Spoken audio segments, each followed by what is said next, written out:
no depende de nosotros, ¿no? Que nosotros sí dependemos de ellos. Puede existir eternamente sin nosotros, pero no nosotros sin el ecosistema. Y atento a eso es que a veces medimos las cosas más allá de las funciones o el costo o el valor económico, lo medimos nuestra temporalidad. Nuestra temporalidad es insignificante respecto a lo que es la formación de un ecosistema completo, ¿no? Tal cual. Y no respetamos absolutamente nada. Tal cual. Tenemos en la cabeza el punto de vista comercial. Pero justamente el ecosistema depende de nosotros, porque nosotros lo podemos empobrecer. Entonces, la conciencia sobre de que queremos convivir porque hay un beneficio mutuo es lo que hay que mirar, ¿no? Que creo que es lo que cambia ahora, ¿no? Porque el humano ha sido tan extractivista que ahora reconoce todo el estrago que hizo. O sea, hay un cambio de concientización que sin una convivencia sana, que siempre hay vida y muerte ahí también, ¿no? Hay pérdidas y ganancias. Yo pensaba por ahí, el humano también puede reconstruir ecosistemas, puede habilitar de vuelta que otros seres vivos puedan empezar a desarrollarse en un lugar donde por ahí era muy pobre si somos conscientes hay un mutuo beneficio. Bien, entonces voy a rescatar dos cosas, hay varias más, pero voy a rescatar dos principales. Una, súper interesante cuando decíamos recién, yo adhiero también a esta cuestión cuando empezamos a entrar en, sí, de qué bienestar humano hablamos, de qué calidad de vida, de qué relación o qué interacción.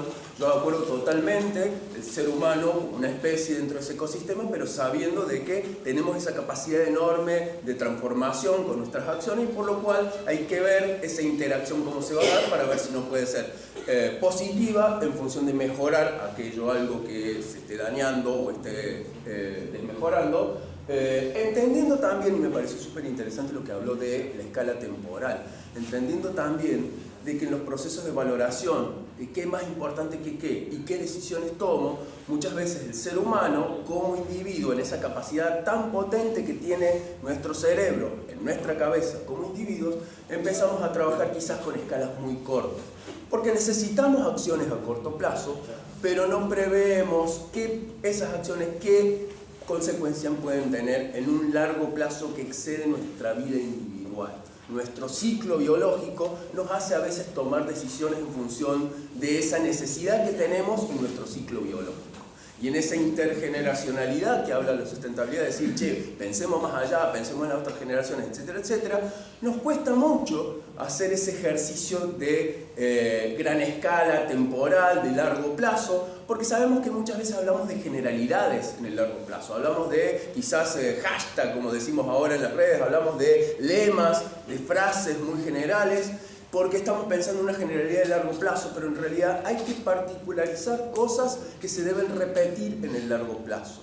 Y esto es una crítica que hacen algunos autores súper interesantes, es decir, dejar de pensar en función, en algunas decisiones en función, no solo de nuestra necesidad o ansiedad del corto plazo en función de una acción concreta, sino guarda con que eso no nos lleve siempre a pensar en función de nuestro ciclo de vida biológico individual. Estamos pensando decisiones porque voy a vivir 40 o 50 años y no estoy pensando más allá, ¿no? Entonces es súper interesante esa cuestión, incluso aún si podemos extender los plazos y hablar de ese largo plazo, igualmente decir, bueno, pero ¿y qué vamos a decir que realmente responda a una necesidad, como decía el compañero, de ese ecosistema, ¿no? Las necesidades que tienen en función de sostener esas propias interacciones, esa propia dinámica del ecosistema, tal cual adhiero totalmente.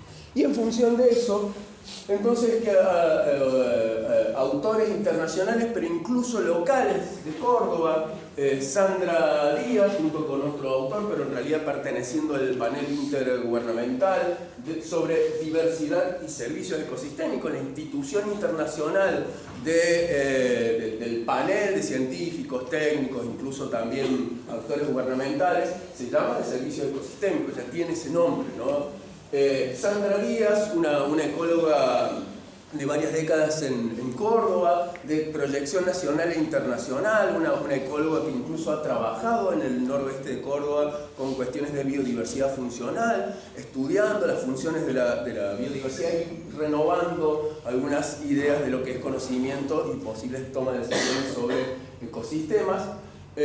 Sandra Díaz publicó en el 2018 esta perspectiva donde aborda tratar de desgranar esta mirada antropocéntrica, ¿no? O especiecéntrica del ser humano, viendo lo que le rodea y viendo esa interacción desde una posición muy céntrica, pero dando una vuelta de rosca más o tratando de subrayar más esto que empezamos a ver sobre la acción del ser humano, y me interesó resaltar más que todo eso. Sale de decir servicios y dice el entorno me está contribuyendo a algo. La primera palabrita que veíamos en el concepto anterior, el entorno me está contribuyendo en algo. No lo estoy viendo como el servicio mío yo como ser humano, me está contribuyendo en algo, ¿no? Y también rescatando lo que dijo la compañera, de claramente yo puedo contribuir a ese entorno en función de mis acciones. Lo que quiero rescatar de esta perspectiva de contribuciones de la naturaleza a las personas, para la gente, para el bienestar humano, puede llegar a cambiar. Esto se empieza a desarrollar mucho en habla inglesa, como digamos, el idioma de trabajo de estos paneles con especialistas de todo el mundo. A veces las traducciones se dan en forma diferente, depende de la bibliografía, entonces use esas alternativas que hemos ido encontrando en la bibliografía. La idea es contribuciones de la naturaleza a las personas, a la gente, al bienestar humano. Sandra Díaz y equipo mencionan que las políticas públicas sobre ecosistemas han sido dominadas mucho por los paradigmas de las ciencias naturales y las ciencias económicas, ¿no? Produjo grandes avances en el campo de la sustentabilidad, pero al mismo tiempo excluyó miradas, herramientas, conceptos de las ciencias sociales y las ciencias políticas. Y también de otros modos de conocimiento, ¿no? Un poco lo que el compañero empezaba a plantear. Enfatiza el papel de la cultura, esta mirada de contribuciones de la naturaleza, en todos los vínculos entre la gente y el mundo natural, como por ejemplo el conocimiento local e indígena, es decir, otras formas de ver esa relación, que no sea tan pensada de la naturaleza al servicio mío, sino de que estoy en la naturaleza y tengo relaciones como la naturaleza misma está teniendo entre ella y capaz que el ser humano no participa. Entonces empieza a abordar cosmovisiones o ideas que incluso tienen otras trayectorias a nivel temporal, ¿no?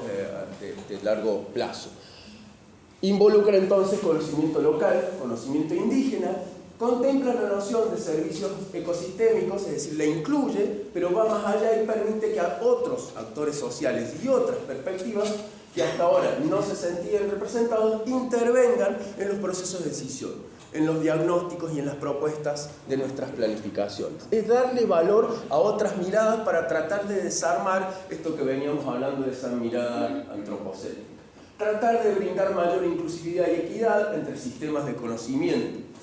Esa inclusividad, incluir, tratar de equilibrar esas miradas en su participación, se piensa de que no solo haría que las evaluaciones, los diagnósticos sean más aceptables porque estamos incorporando más personas, más miradas, más espacios, más actores, porque vendrían de un proceso entonces más legítimo con esa participación, y deberíamos entender quizás que eso puede conducir a mejores decisiones porque hay otras ideas, ¿no? La misma naturaleza con su enorme diversidad, el ejemplo de la misma diversidad que deberían tener nuestros procesos de decisión. Sumar la mayor cantidad de miradas, dialogar entre todas esas miradas y que esos procesos participativos puedan dar quizás mejores propuestas concretas. Esa es un poco la perspectiva que entonces traía a colación del panel intergubernamental sobre biodiversidad y servicios ecosistémicos, y puntualmente ahí lo que Sandra Díaz viene publicando. Hay un link ahí en la diapositiva anterior que es de UNCiencia, el portal de divulgación de la Universidad Nacional de Córdoba. Ahí hay una pequeña nota de divulgación y tiene algunos gráficos, bastante breve, como para que puedan ahí ahondar un poquito más de esto que planteé, que yo rescaté algunos elementos. Como para no irnos, Cristian, sí. Ustedes ya están insistiendo con el trabajo final y todo eso, y estoy viendo la utilización de todo lo que estás aportando en esta recopilación y análisis bibliográfico. ¿Vos, Fede, pensás que en nuestro trabajo debería haber al menos alguna reminiscencia de lo que está diciendo Cristian en algún autor o algo así? ¿O tomar alguna de las ideas de de los artículos que hay para ponerlo en el trabajo final? Ahí va a ser así, me mudé. Va a ser a libertad. Esto, a ver, lo que podemos por ahí ayudar esta semana, para la semana que viene, mandarles un link a los 2 drive de los trabajos finales de las otras disciplinas. Eso puede ayudar un montón para ver, no queríamos condicionar tanto, pero por ahí abre más que lo que condiciona. Porque fueron 13 trabajos de la primera diplomatura y 14 creo de la segunda. Entonces ahí ver cómo se perfilaron. Y ahí la verdad que hay mucha diversidad, pero lo más importante es que esté aplicado a resolver algo real, ¿no? A que vayamos a un sobre todo el diagnóstico, de que realmente resuelva algún problema que la comunidad, que la cuenca, que algún problema intermunicipal, 2 o 3 municipios que están conviviendo con algo. Es decir, que realmente venga a hacer un aporte a alguna política pública. Después aspiramos siempre, no lo podemos garantizar, pero el rol nuestro, al menos con la coordinación, es después tratar de que eso avance. O sea, cuando termina la diplomatura siempre digo que empieza más el papel nuestro, es decir, hablar con los intendentes, hablar con los secretarios de ambiente, hablar con los consejos deliberantes, ver con la secretaria de ambiente o las áreas que correspondan, a ver quién nos puede ayudar a que eso se dé. Entonces tratar de, esa más que nada, por lo menos de nuestra parte, el condicionante. Después, los materiales que ustedes usen, obviamente tiene que haber una apropiación de conocimiento de la DIPLO y eso se va a evaluar. Pero bueno, ahí cuando mandamos el otro día las condiciones, está un poco equilibrado entre mostrar la apropiación de los conocimientos, aplicabilidad, capacidad de financiamiento, o sea, tener en criterios de eso, porque eso es el ordenamiento. Finalmente, cuando vayamos al territorio a querer hacer un proceso de ordenamiento, conjugar todos esos factores, a veces si no vamos con un proyecto muy hermoso, pero infinanciable, o donde no pudimos evaluar cuáles son las instituciones que podrían hacer estos. Entonces, tratar de priorizar esos factores. Rescato lo de Mumi, lo entiendo así, capaz que por ahí tú planteas también en qué se enfoca, centraliza el trabajo. Yo creo que aún si en el abordaje de un territorio en particular, de una temática en particular, quieren contextualizar de, che, lo estamos encarando, entendiendo qué, ¿no? En el sentido de cómo entiendo determinadas palabras que voy a usar, con qué enfoque, con qué autores, y encaro este trabajo a partir de esas ideas.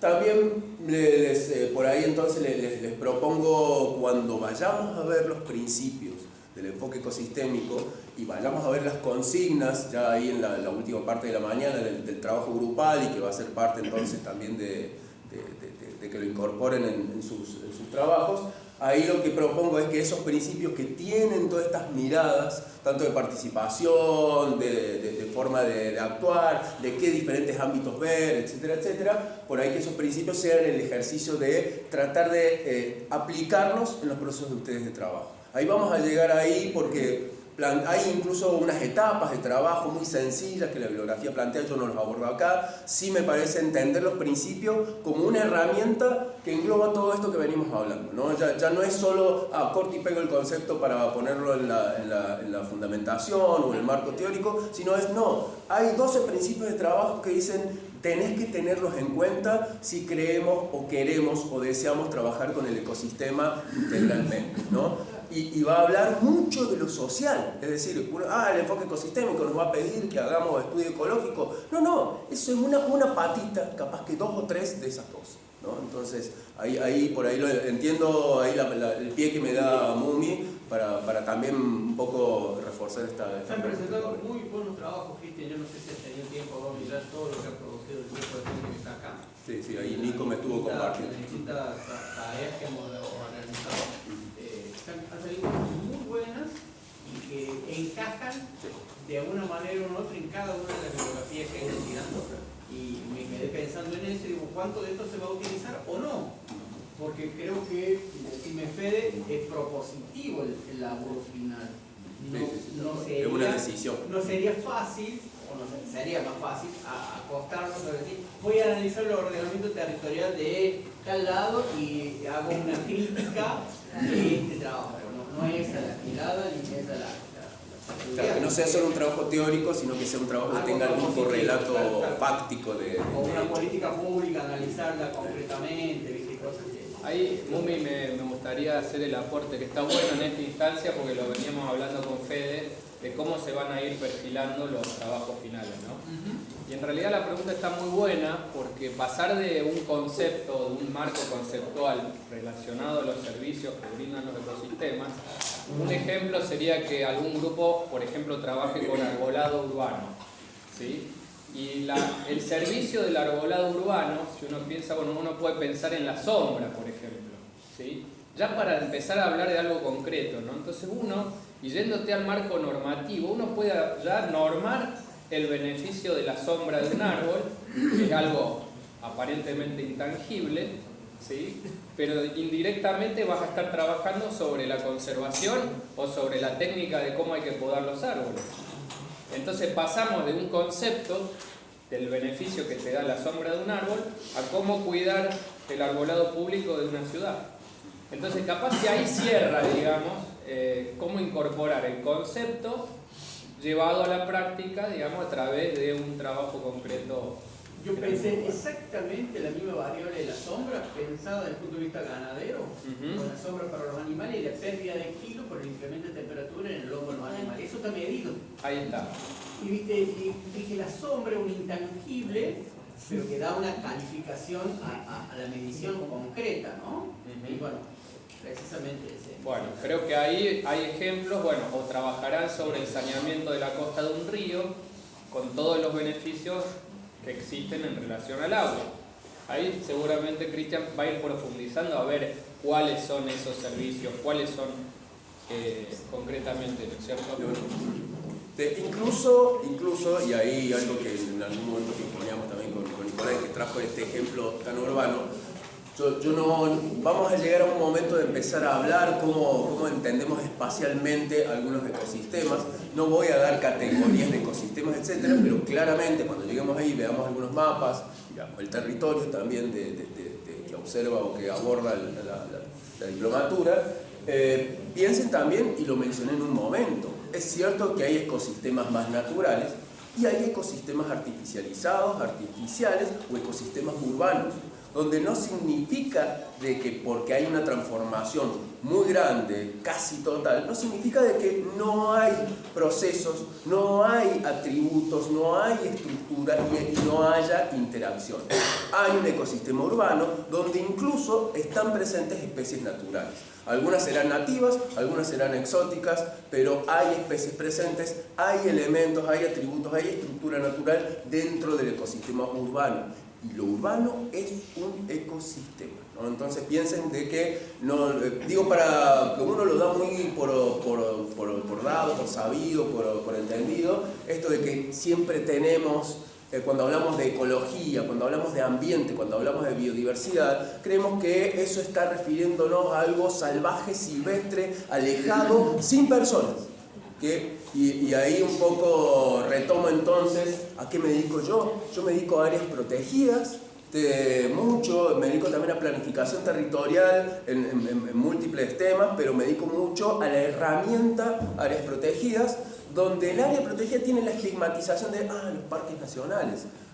Esos lugares sí, me encantaría ir, fantástico, a hacer ecoturismo, fantástico, pero es como que lo tenemos reservado en nuestra cotidianeidad, en nuestra mente, en nuestro ciclo de vida como algo lejano, algo silvestre, algo que voy a ir a conocer que está lejos y no tiene personas, ¿no? Y está en mi cabeza, claramente me gusta ir a los parques nacionales porque en algún momento no encuentro personas, vivo en esa contradicción, pero a su vez trabajo en áreas protegidas que son periurbanas o rururbanas, o áreas protegidas tan grandes que tienen ciudades adentro. Hay áreas protegidas tan grandes que tienen localidades adentro.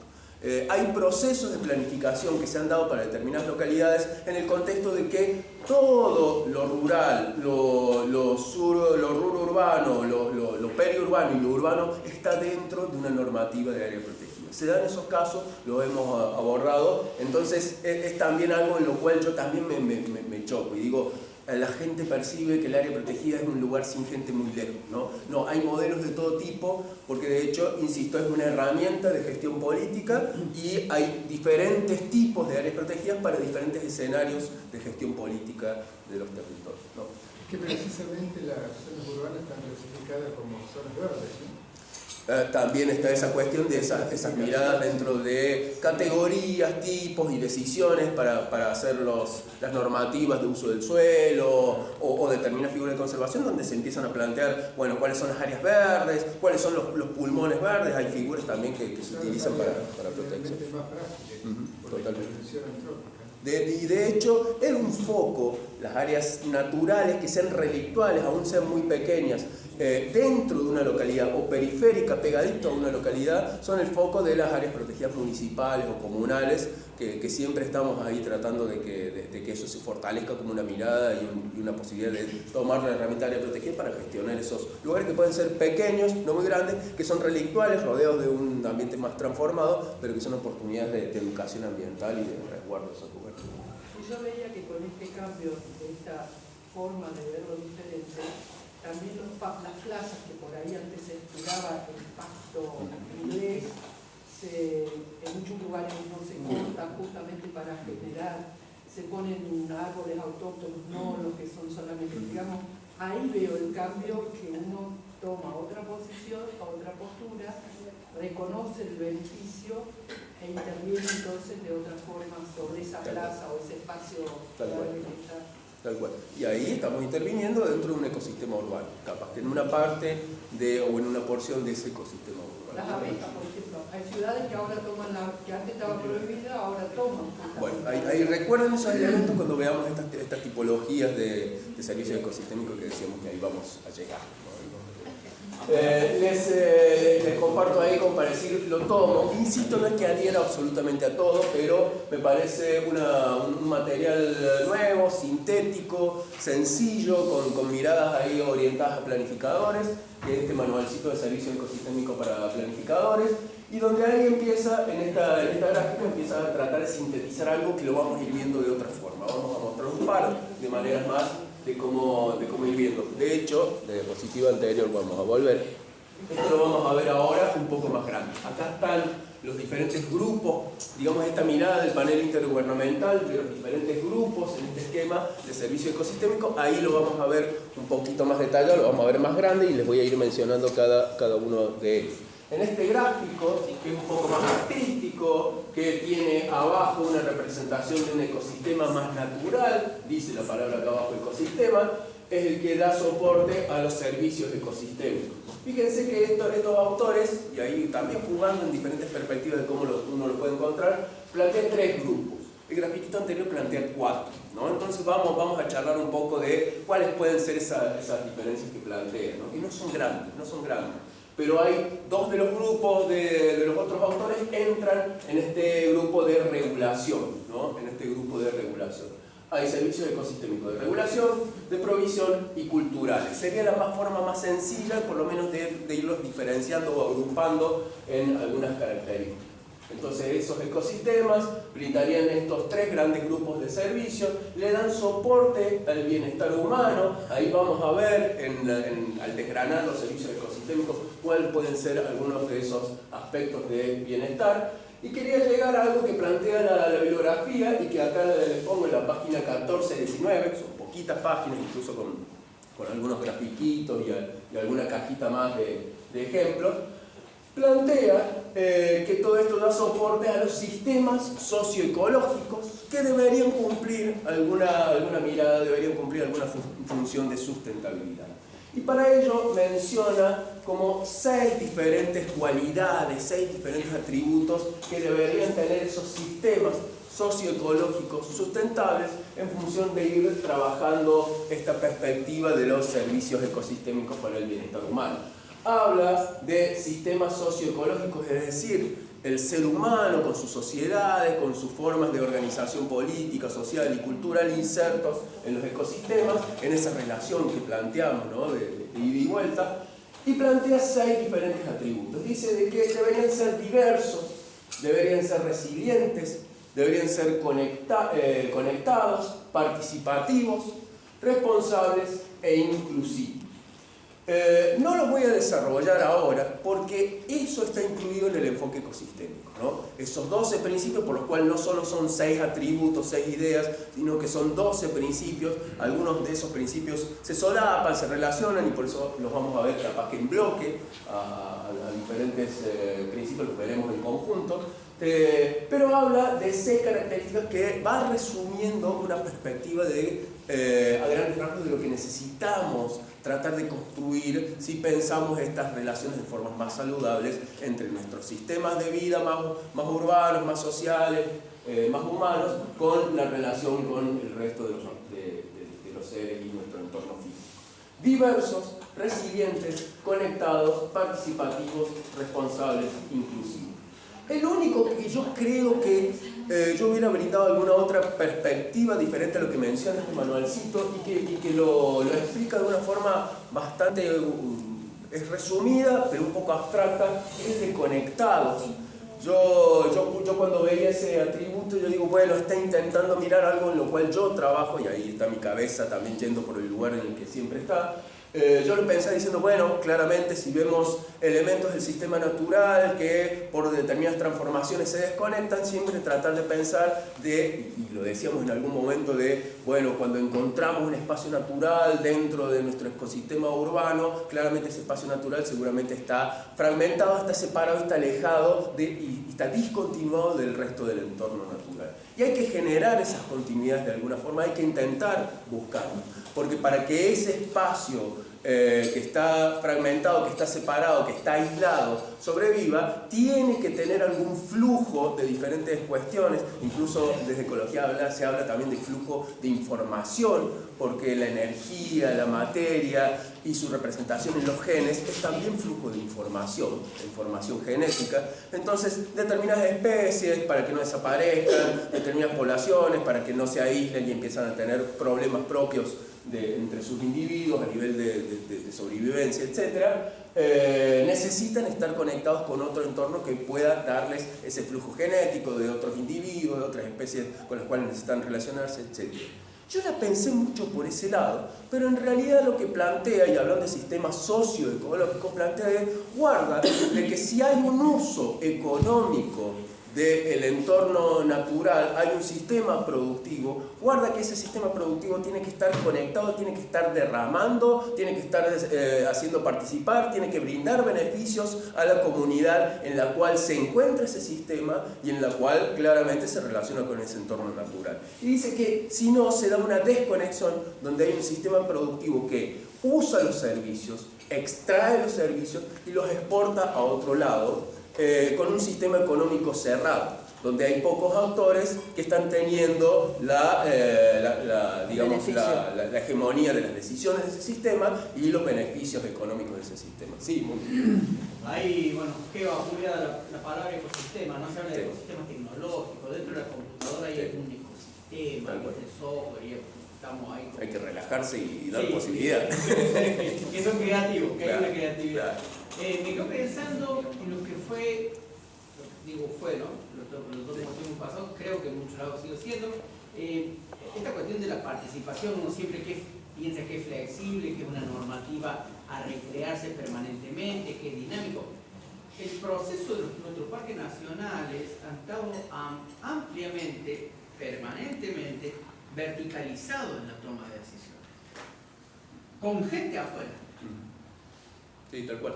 La historia de las áreas protegidas. Porque hoy, yo y vos, podemos disfrutar ecosistemas que, si hubieran sido participativos, anda a saber cómo estarían esos espacios hoy. Está bien, ya ha pasado algún fuego en algunos lugares, ¿no? Pero hay parques que yo me animo a decir que gracias a la rigidez de la normativa, de la visita y todo eso, hoy están parados. Pienso, ¿no? Me animo a ser muy totalitario. El otro día entramos en una discusión con el doctor Baycorrín, que está acá delante mío, porque digo, bueno, después de pensar, analizar... No me metan en medio, que la base de que la cuenca, que las familias que están involucradas, que se y le digo, no me dejes por ahí, Omar, puede ser que alguien venga, compre todo, saque la familia y la base de la cuenca la garantizamos durante 50 años. Y nadie toque el ecosistema. Me quedé con la duda de parado una reserva parada. Ajá. Parada desde el sentido de que está de pie o está estática con Está falta sin de gente. sin gente. Sí, Claro, hay muchos A ver, la mano, ¿quién más levantó la mano aparte de Pablo? No, quería contar algo brevemente. Muy vos acordate que hace más de 100 años, los primeros parques nacionales no fueron hechos con un valor de conservación. Fueron en el 90% hechos por una cuestión de soberanía, porque los primeros fueron en frontera con Chile, y paisajística, porque en ese momento el valor era paisajístico, no de conservación. Estamos hablando hace más de 100 años atrás. Pero esas cientos de miles de hectáreas, en el devenir del tiempo, claro, después cambia, digamos, ¿no?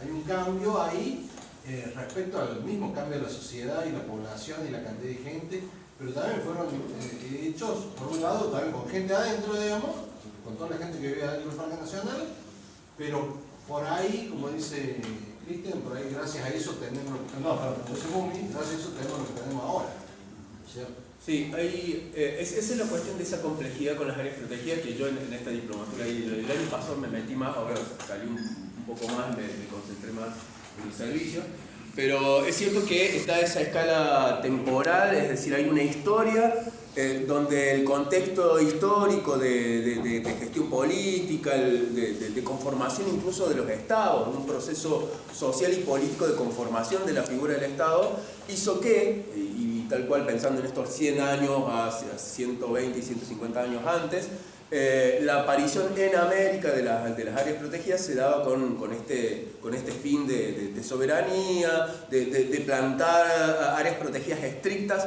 en lugares donde había que defender la frontera o generar el antecedente de frontera, y también coincidiendo de que eran lugares paisajísticos muy importantes, ¿no? Eran las cataratas del Iguazú, los glaciares, los bosques andinos patagónicos, los grandes lagos de la Patagonia.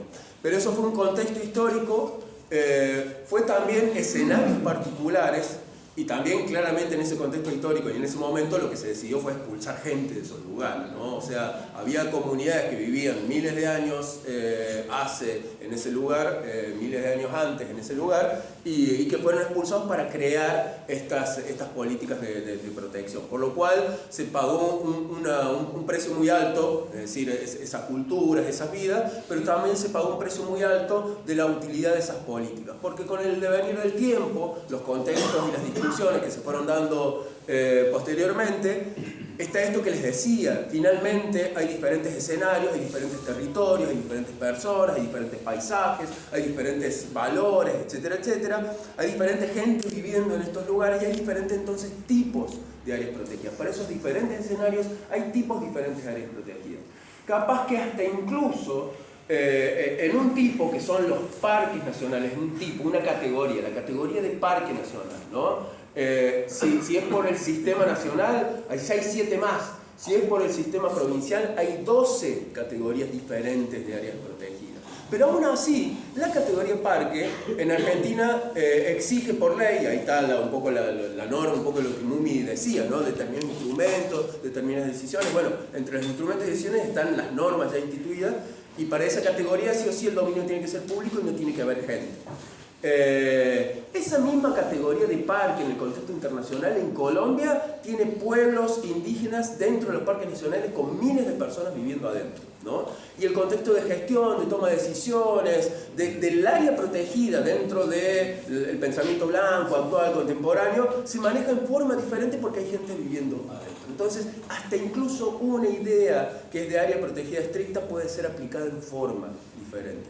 Entonces, ahí están las discusiones un poco que tienen los compañeros, ¿no? Pero las miradas, pero es cierto de que hay que tener esas discusiones para ver en cada caso qué es lo que se puede ir innovando dentro de un esquema, a veces un poco más estricto, más ceñido de la normativa y los tipos de áreas protegidas en este caso, o qué se puede ir innovando en función de esos mecanismos de participación, o también de lo que, porque Pablo decía en la conservación, ¿no? Lo que queremos en la conservación, y como decía la compañera, quizás tomar decisiones para mejorar el entorno natural de algo que en una de esas se transformó por un uso anterior, por otro tipo de decisiones productivas. Quizás hay una decisión productiva, hay una decisión de manejo, hay una decisión de uso que puede llegar a mejorar el estado de conservación de un lugar. Claramente es tomar una acción que en una de esas, esa acción no es solo decir, no, acá no vamos a dejar entrar a nadie para que se recupere. No, en una de esas es, bueno, no, vamos a dejar entrar a gente que haga tal actividad. Y porque esa actividad va a redundar en tal atributo, en tal configuración, en tal proceso del ecosistema. Esas son discusiones súper interesantes para dar, ¿no? Insisto, dentro del eje de la participación de diferentes cabezas, actores. Con este término conectados,